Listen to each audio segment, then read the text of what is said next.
Honourable Member for Calgary, Rocky Ridge.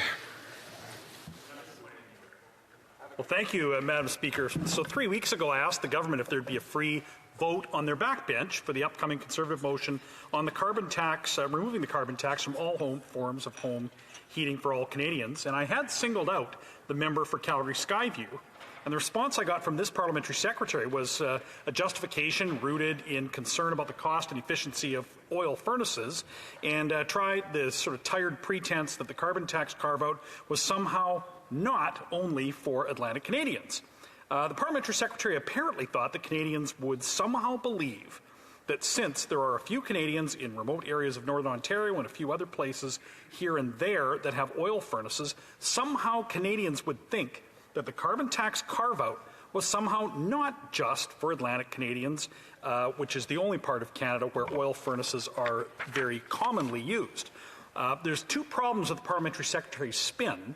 One, the Minister for Rural Economic Development confirmed on national television that it was, in fact, a political decision aimed at Atlantic Canadian voters in response to an Atlantic Canadian backbench revolt. And she told Canadians that if people in the prairies wanted a carbon tax carve-out for their heating bills, their solution was to vote for more Liberals. So there it is, Madam Speaker.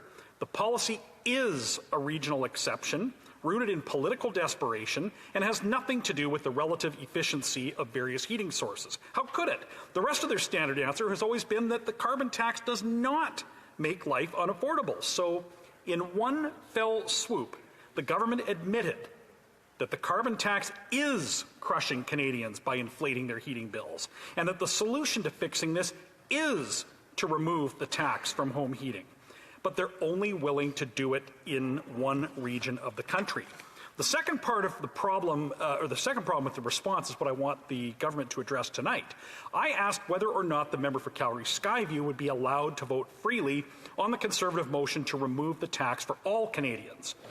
I know the riding of Calgary Skyview pretty well. It's in my city, and I know that virtually every one of his constituents has either a natural gas forced air furnace or a gas-fueled central boiler. We know for a fact that Calgary is cold enough that everybody in the city needs a reliable source of heat to keep their home at a safe temperature in the winter. So we're left to wonder. Atlantic MPs obviously fought for their constituents to get a break on the carbon tax, but what about the member for Skyview? Is he totally indifferent to the people in Calgary? Does he care if they can't afford to heat their homes? Does he think that since they have a natural gas furnace that they should have to pay the carbon tax? Does he think that all the people in his riding should be glad that the carbon tax is there and that this government's other anti-Alberta policies that have killed investments and jobs are a good thing? Does he think that they sent him to Ottawa to impose the carbon tax on them and to run interference for the government at the Natural Resources Committee? If the member for Skyview had a free vote to keep the tax, then shame on him. If the member for Skyview said nothing but was whipped into line, then shame on him and on the Liberal government. But if the member of Skyview actually did demand a carbon tax carve-out for people in Calgary, and he was ignored, then shame on the Prime Minister and the government for cynically playing region against region and forcing Canadians who can't afford rent, can't afford food, can't afford fuel from paying a carbon tax when all they want is to not freeze during a cold Canadian winter. So I'll ask again, did the government allow the member for Calgary Skyview a free vote when he voted to punish his own community by voting against the Conservative motion for a carbon tax carve-out? Honourable Parliamentary Secretary.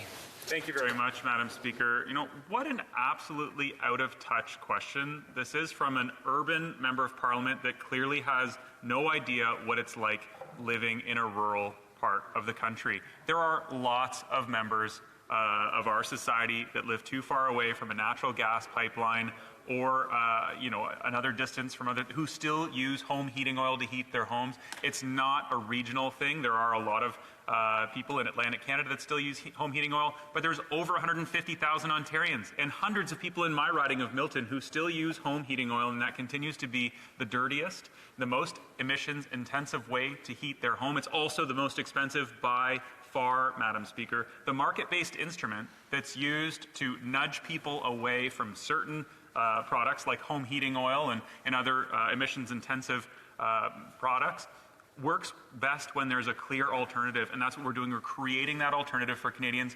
We're providing free heat pumps. We're working with provinces to get people off of the dirtiest form of home heating in favor of an electric option. It's really disappointing to continue to hear from members that they've become a one-issue party, these Conservatives. They're just really, really focused on carbon pricing when they all ran on a promise to price carbon. So the member talked about accountability and why we were sent here and under what pretense we were sent here. Well, I hate to tell the member again for like the third or fourth time, but he ran on a promise to price carbon. It was under, this sort of Zeller's catalog of green options. The more you burn, the more you earn was sort of the byline that a lot of people gave it. But Madam Speaker, the continual insistence that this is a regional program and that carbon pricing doesn't work is categorically false. Our emissions are dropping in Canada. We are making great progress. We had a lot of work to do from 2015 when we got elected because the previous Conservative government was completely oblivious to climate change. They didn't believe that it existed, and they didn't want to lead around the world. So we are. And with this fall economic statement just released last week, Madam Speaker, our government is taking further action to support the middle class and to lower our emissions. Our economic plan is all about building a strong economy that works for everyone with more homes built faster and great jobs that Canadians can count on. As we've seen the rapid rise in interest rates, they've started to really have an impact on Canadians' wallets, and that's been a significant financial challenge, Madam Speaker. But tying it all to climate action and to carbon pricing is not just misleading Canadians, it's also completely false. So I'm glad that last week the Deputy Prime Minister and Minister of Finance announced some new targeted measures to help stabilize some prices, make life more affordable, and protect people who have mortgages to pay. We are meeting the moment, Madam Speaker. There's an affordability challenge out there, so we're finding solutions to actually help Canadians, while the Conservatives just wear their T-shirts, slap their bumper stickers on the back of their trucks and say, axe the tax. That's not a climate solution, that's not an economic solution, that's not a solution for affordability, and it won't help Canadians. It certainly won't help lower and middle income Canadians who get more money back than the price on pollution actually costs them. It's a very well-known thing, but it's not surprising to see the Conservative always standing up for people who earn the most money. That's what they did with their Universal Canada Child Tax benefit. They sent checks to millionaires. It was a completely ineffective way to lower poverty.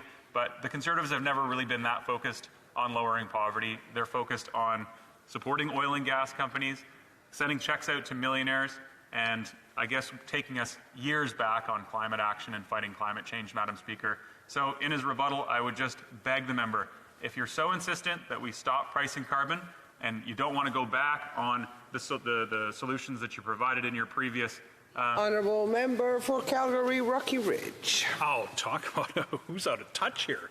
So people that can't afford food and rent are people that, because they're so angry, they put bumper stickers on their trucks. He's going to dismiss that as not a reflection of deep problems that exist in Canada. But on the point about the regional carve-out of this, a member of his government admitted that this was a regional carve-out. She told a national television audience that the reason for the carve-out was because Atlantic Liberal MPs asked for it, and that if there were Prairie Liberal MPs that asked for one, maybe they would get a carve-out for their constituents who don't use oil furnaces. So they admitted this. They admitted that it's a regional carve-out.